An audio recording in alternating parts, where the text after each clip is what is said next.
So what are we going to learn today? We'll talk about the importance of meetings and so what, why do we care, how to plan for your meeting, how to create your agenda, and a facilitator's guide to support your success.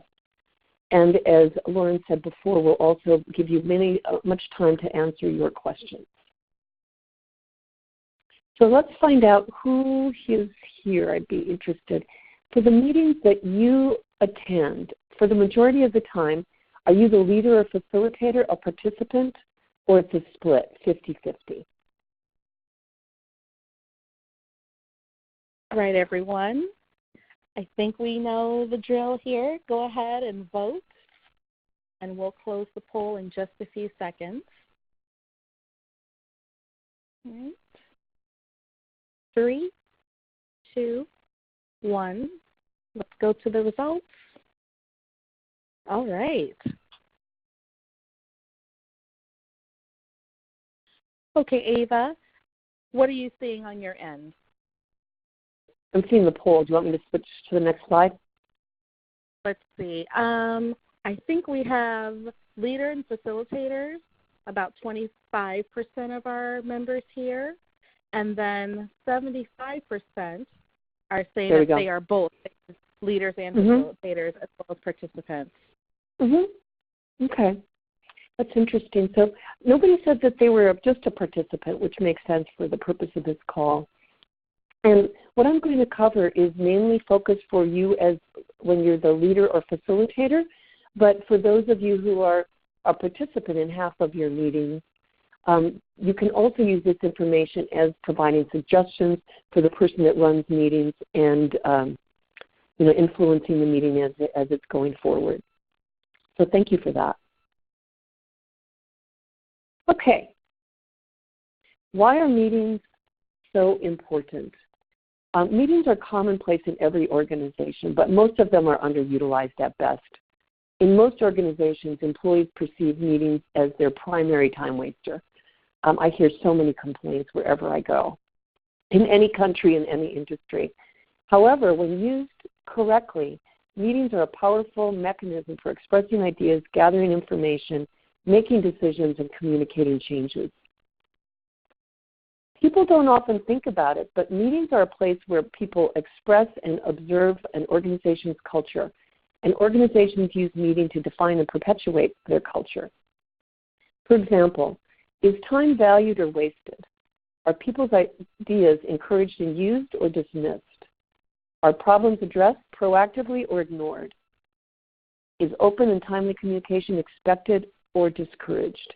These are all indications of organizational culture, and you can change your organization's culture by the way you utilize or change your meetings.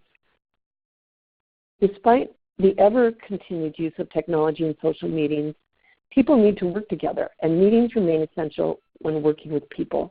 Staff meetings, strategy sessions, project team meetings, and so on remain an integral part of organizational life. And even if coworkers widely describe the meetings you facilitate as a disaster, there is hope. And I'll show you how in the upcoming slides, or begin to show you how in the upcoming slides.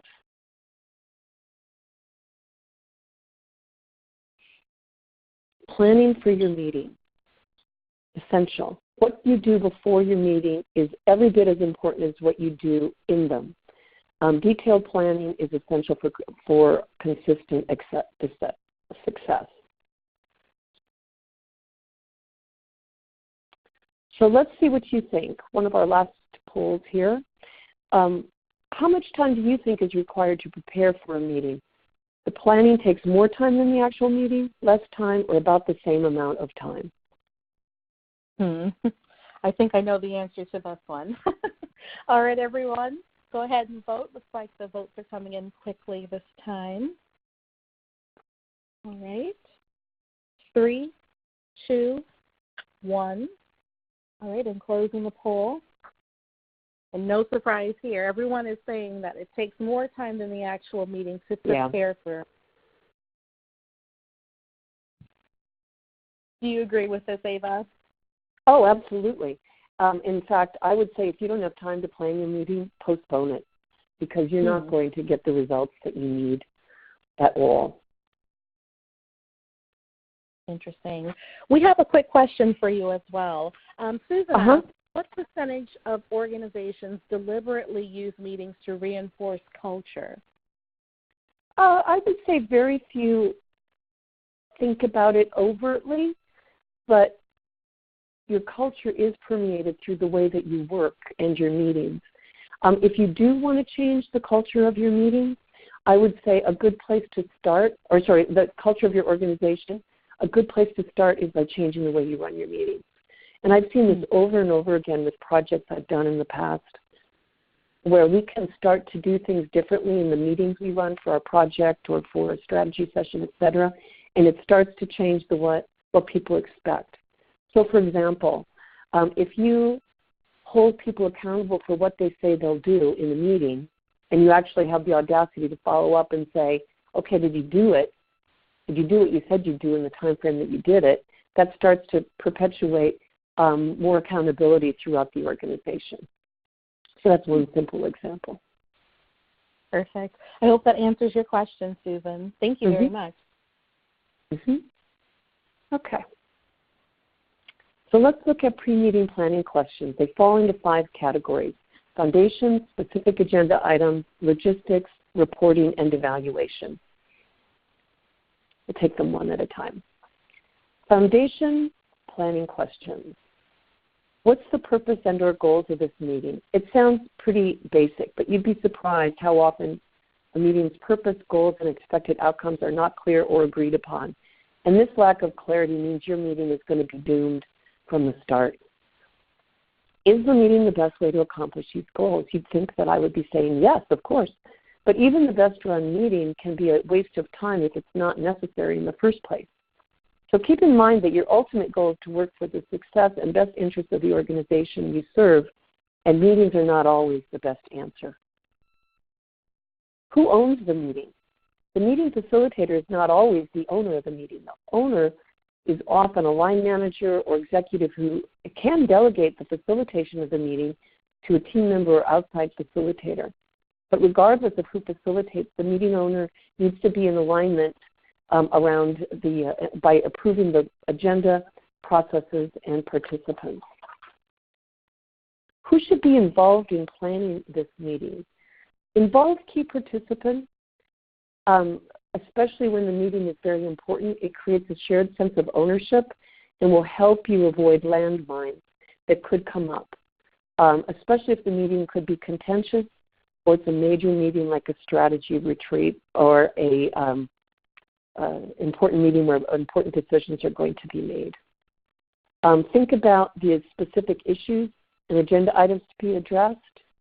What information needs to be gathered and disseminated before the meeting so you can use your time in the meeting successfully and efficiently. And then think about who needs to attend this meeting. So many times I go into a meeting with one of my clients and I say, why are there so many people here? Or what's the purpose of these people here? And they say, well, we've just always done it this way, or so-and-so is interested in the topics. Well, that's not the right way to use people's time wisely. So think about what decisions need to be made, who's going to make them, and who really needs to be in the meeting. For all other people, they can either be consulted before a meeting or informed of decisions and information after the meeting. The best date and time and location for a meeting, especially if you're dealing with virtual meetings in many time zones, think about the date, the time frame so you can get most people on the call, and then, of course, the location, what's convenient if it's a physical meeting. And once again, how to use the meeting time wisely. What correspondence or pre-work can be done before people get in the room. So once you've answered those foundational questions, move to specific agenda items and answer those. So you've got the purpose of your whole meeting, but what's the purpose of each agenda item? Specifically, what do you want to have accomplished? So instead of writing, for example, tax report on your meeting agenda, agree how to improve the tax report, or something specific, a verb followed by noun, so you know exactly what you have expected as the outcome. What are the appropriate facilitation techniques? How are you going to manage that discussion through materials, breakout sessions, step-by-step questions, whatever it might be. How much time is required? As I said, handouts, overheads, visual aids. Who's going to facilitate or present each agenda item? There's usually a breakdown, and make sure that those people are informed and know what they're expected to do. And then how should each agenda item be introduced or teed up so that it's a logical flow and makes sense for the participants. Logistics. Communication experts state that nonverbal communication comprises 55% of the total message. If your physical environment is not conducive to productivity and creativity, the chances of your meeting accomplishing its goals are much more slim. So ensure that your physical environment is well prepared. As much as is in your control, think about the room you're in, the feel of it, the light, if windows are available, etc. Set up the room in such a way that everyone can see each other. I've got a couple of examples there on the right. The most common successful option for room setup is the U shape, where people can see each other and see the presenter in the front and any visual aids that you might be using.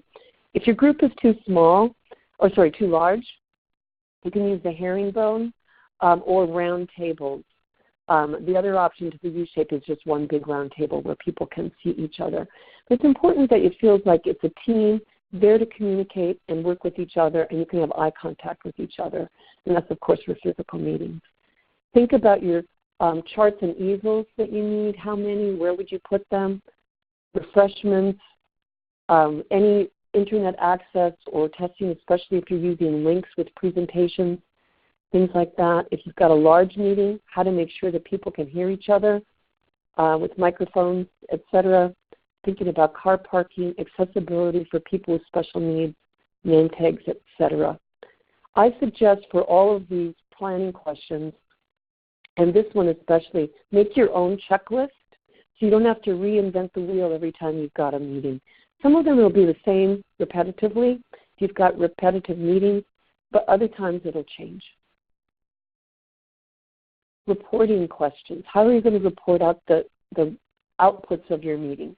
And of course, you would hope that you've got very clear and significant outputs or outcomes.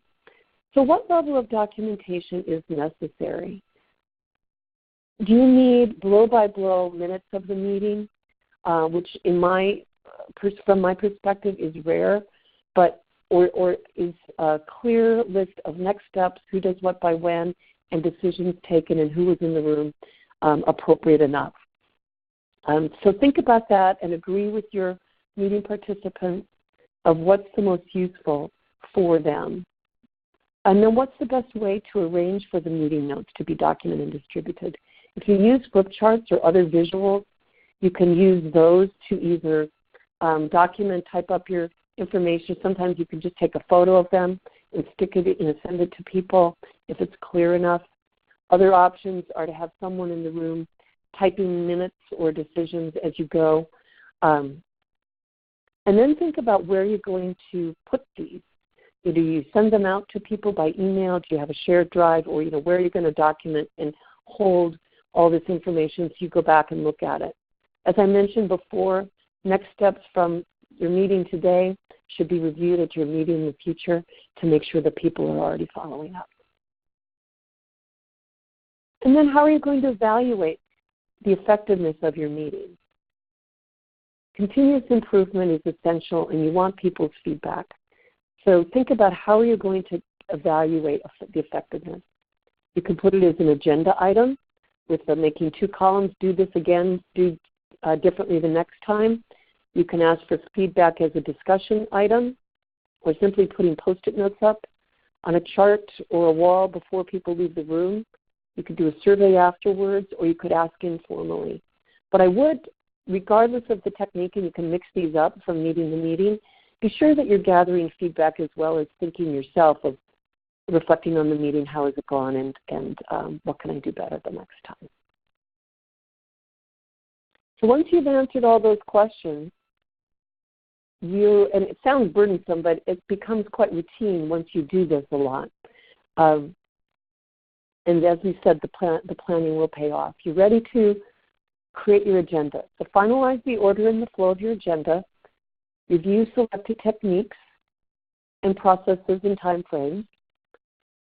Identify alternative techniques in the event that they are needed. So, maybe if you think, well, if this takes longer, how can I truncate something later in my agenda?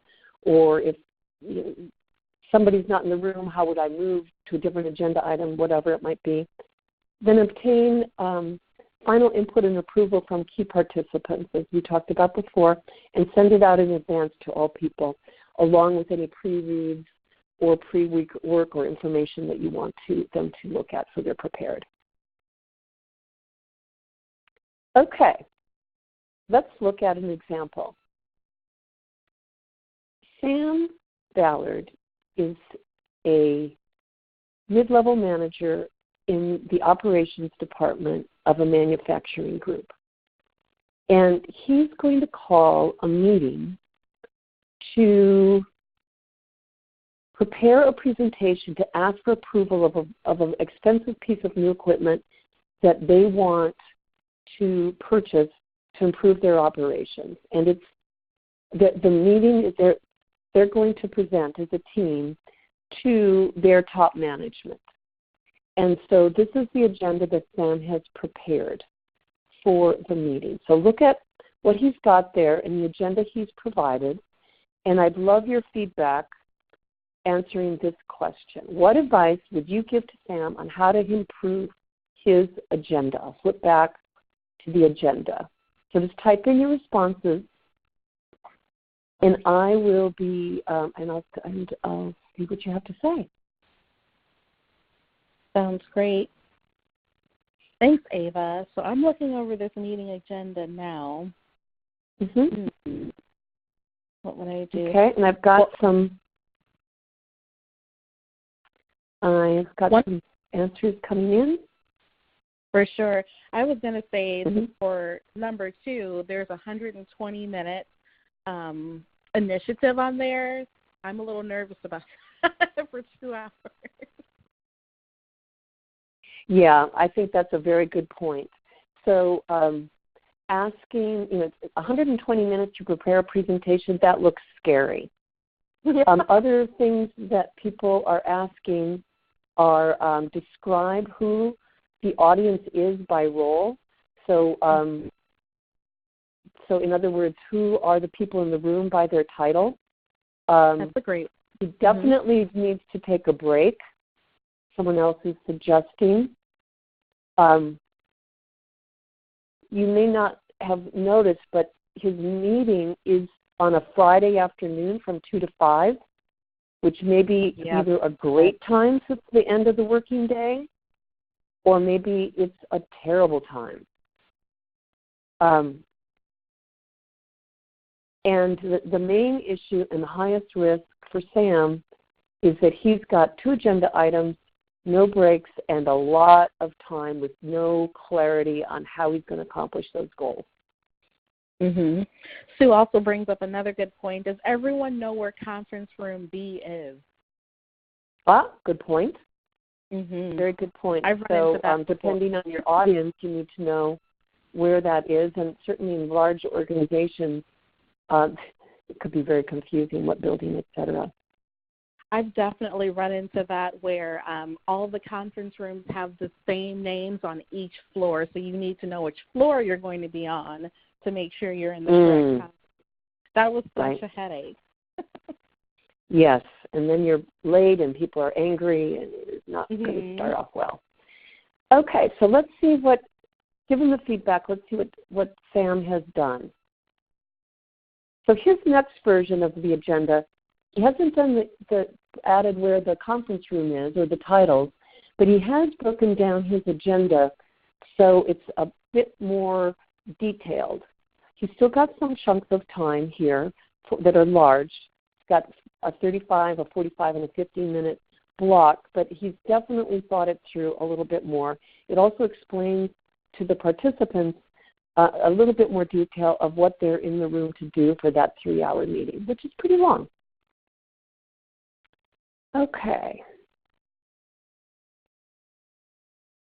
So I guess the thing I would say here is that a meeting that is a good agenda looks like something like this. Create your own template, something that works for you so that you can fill in the blanks.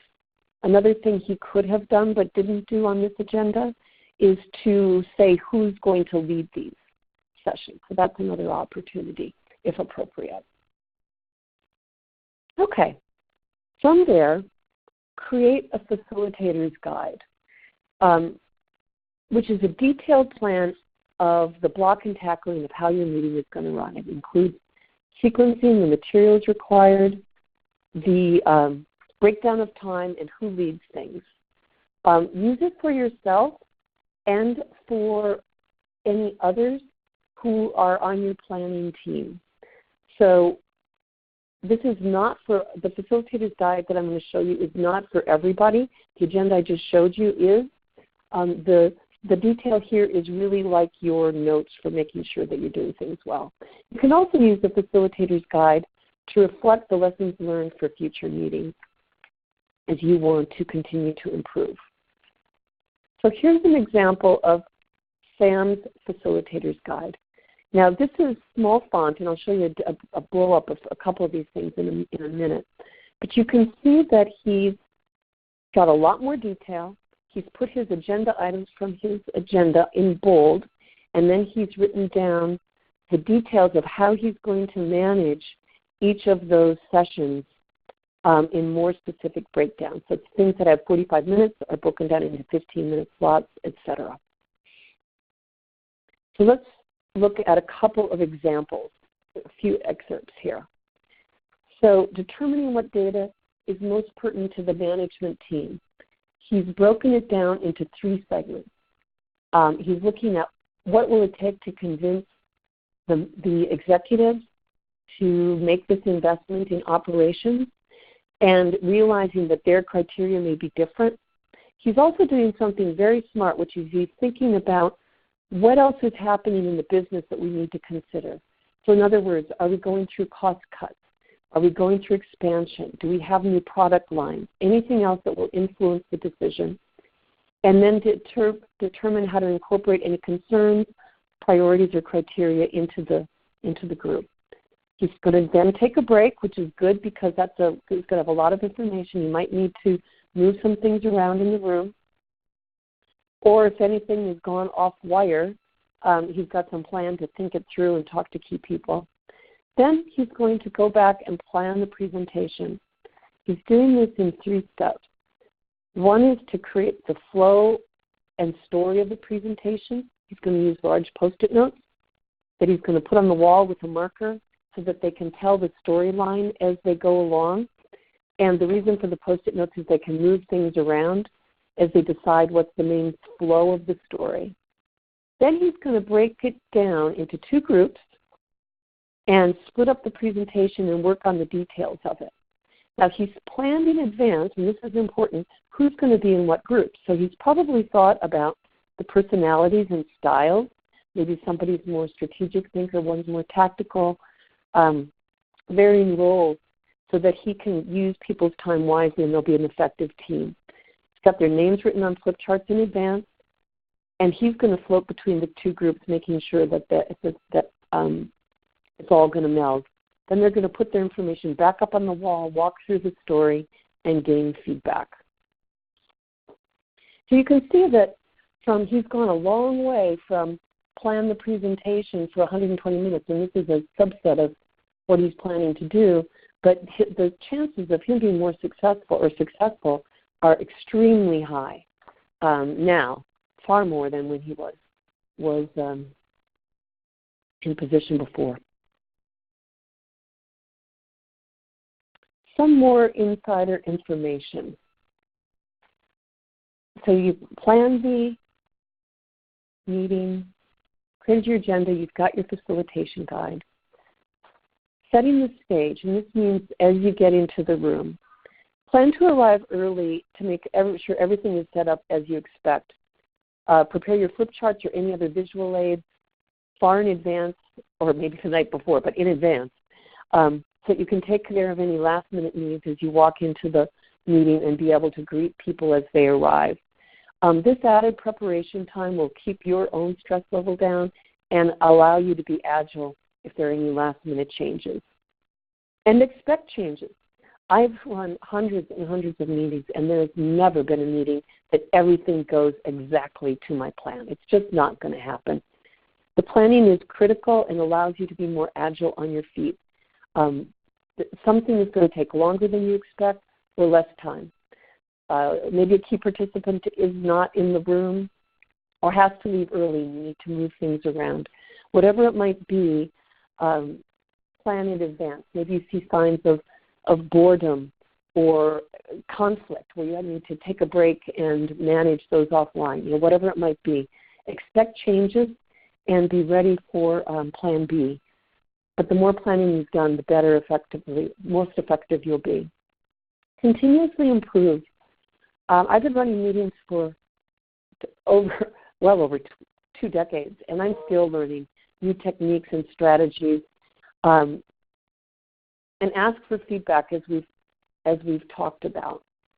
And continue. And if you're changing your style and changing your meetings, be overt about it. Tell people you're not satisfied, other people aren't satisfied, and that you want their help to help you change your style and make your meetings most effective for everybody. In summary, before we take questions, because meetings are so critical, effective meeting facilitators are an essential link in the chain of people who deliver organizational success. And meetings provide occasions where decisions are made, priorities set, and changes are agreed upon. And as I said before, meetings define and perpetuate organizational culture. And I think when you're thinking about your meetings in this wider context, you'll be more cognizant of what you want to accomplish, how, and with who in the room. And as we said before, the quality of your meeting is relative to the quality of your planning. For more information, there are many books out there. Mine is one of them, was mentioned at the beginning, Mission Critical Meetings, 81 Practical Facilitation Techniques. And these are techniques around brainstorming, gathering information, making decisions, implementing decisions, and evaluating your meetings.